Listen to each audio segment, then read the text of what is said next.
বন্ধুরা দেখো, আমাদের বাড়িতে বৃষ্টি হচ্ছে সকাল থেকে, সারাদিনই বৃষ্টি হচ্ছে। বৃষ্টিতে উঠোনের এই অবস্থা, নেওয়া যাচ্ছে না উঠোনে।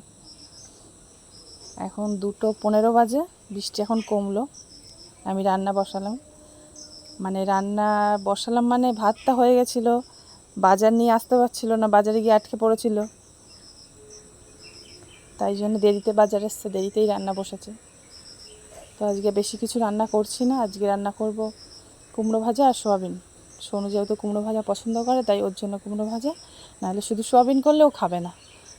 তাই সোয়াবিনের আলু কেটে নিয়েছি, সোয়াবিন ভিজিয়ে দিয়েছি, এদিকে কুমড়ো ভাজাটা বসিয়ে দিয়েছি, যে সোয়াবিন কষাচ্ছি।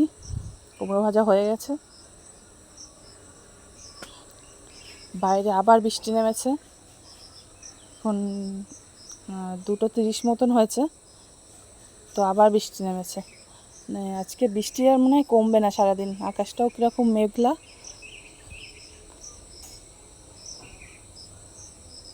আমাদের আজকে একটু বেরোনোর ইচ্ছা ছিল, কিন্তু এই বৃষ্টির জন্য আর মনে হয় বেরোনো হবে না।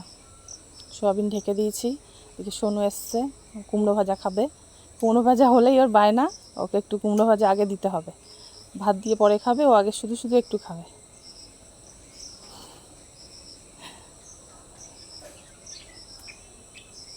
হয়ে গেছে সোয়াবিন, এবার আমরা খেতে বসবো।